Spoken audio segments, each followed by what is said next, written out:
గౌరవ మంత్రివర్యులు శ్రీ దామోదర్ రాజనరసింహ గారు. అధ్యక్ష,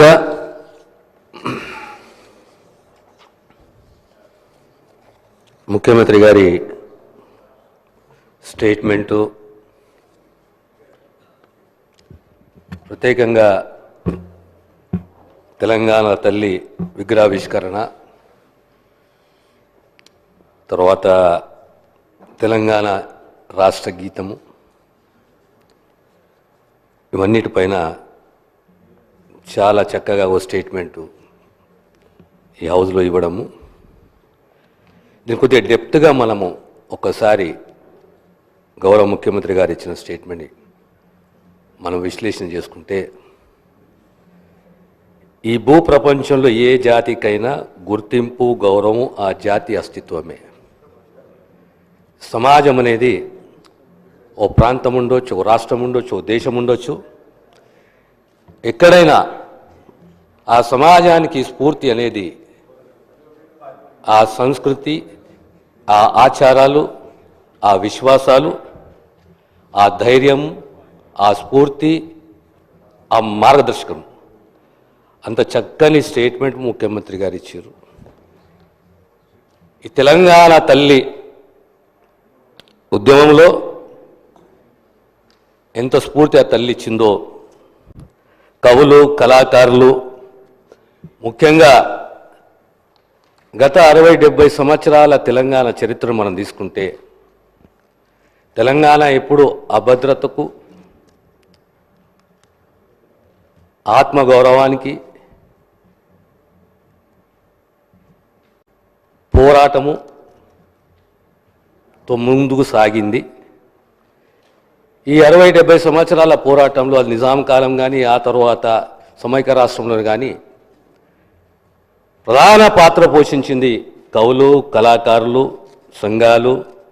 అందులో ముఖ్యంగా గౌరవంగా చెప్పుకోవాలి మనం ఈరోజు మన పిల్లలు త్యాగాలు, తెగింపులు, ధైర్యము, ప్రత్యేకంగా ఉస్మానియా, కాకతీయ. మళ్ళీ విడత తెలంగాణ 69 తెలంగాణ ఉద్యమం ఒక రకంగా ఉంటే, ఆ తర్వాత వచ్చిన తెలంగాణ ఉద్యమం ఒక రకం. తెలంగాణ ఉద్యమము తెలంగాణ సమాజానికి సంబంధించింది. తెలంగాణ సమాజము ఎందుకు అభద్రత గురవుతుండే ఎప్పుడు అనేది ఒక అంశం అధ్యక్ష. అందులో మేము కూడా ఉస్మానియా అల్యూమిని అధ్యక్ష, అక్కడ చదువుకుని వచ్చిన వాళ్ళం. తొందరగా సిద్ధాంతాలకు సాధించాలనే పట్టు, తెగింపుకు ప్రతిరూపము, పరాయపదము ఉస్మానియా కాకతీయ అధ్యక్ష. ఈనాడు తెలంగాణ రాష్ట్రము కళ సాకారమైన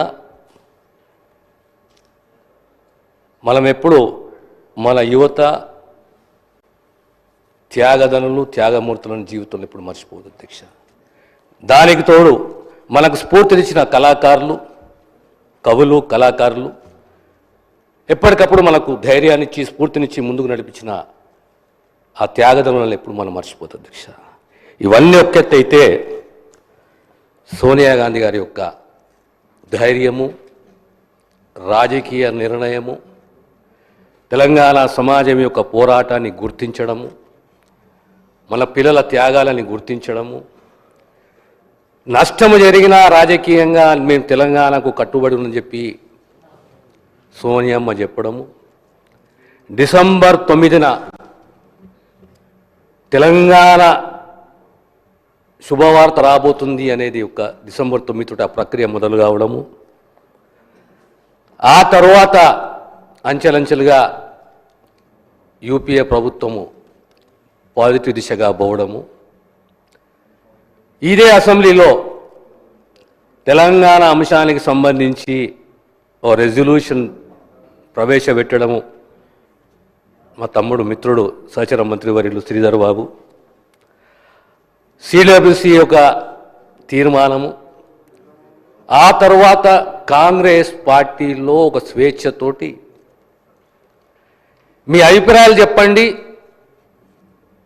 మీ అభిప్రాయాలను మేము గౌరవిస్తాము. కానీ సమైక్య రాష్ట్రమే కానీ, పార్టీ స్టాండే కానీ, తెలంగాణ స్టాండే కానీ, ఆంధ్రప్రదేశ్ ప్రభుత్వము కాంగ్రెస్ పార్టీ చెప్పాలని చెప్పి నిర్ణయం తీసుకుంటే, ఆనాటి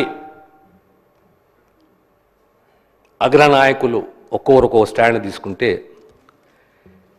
why Telangana, what for Telangana, why there is always insecurity in Telangana, what is the cause for insecurity in Telangana, what is the remedy ultimate, bifurcation of the స్టేటా అనే అంశం పైన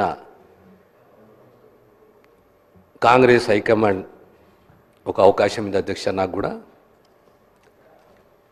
తెలంగాణలో ఉన్న మేధావులు, అన్ని అంశాలలో నిష్ణాతులైన మేధావులు, నిష్ణాతులు వీళ్ళందరూ కూడా మాకు సహకరించి, మాకు గైడ్ చేసి, ఆనాడు కోర్ కమిటీ, దేశాన్ని నడిపించే కోర్ కమిటీ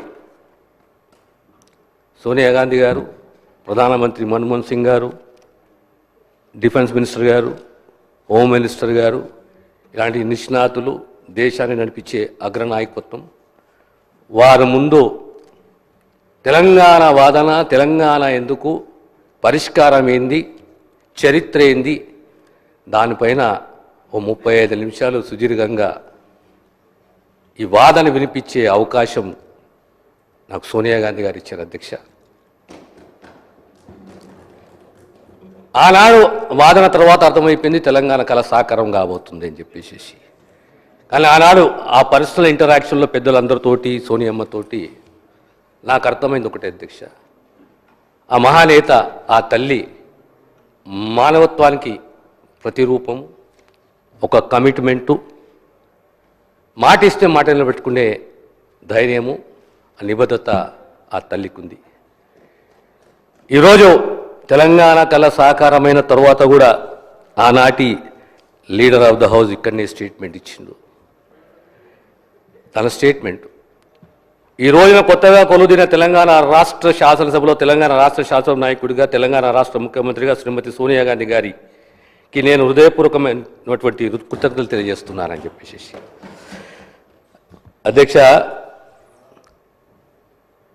రాజకీయాల్లో ఓటమి గెలుపు అనేది సహజం, పదవులు శాశ్వతం కాదు.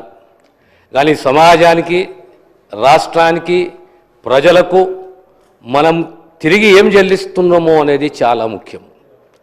2014లో రాష్ట్రం ఏర్పడ్డ తర్వాత ఏ కళాకారులు, కవులు ఆ తెలంగాణ తల్లి మాకు స్ఫూర్తి ఇచ్చిందో విస్మరించడం అంటలేనంత అధ్యక్ష, నేను బాధ అనిపిస్తుంది.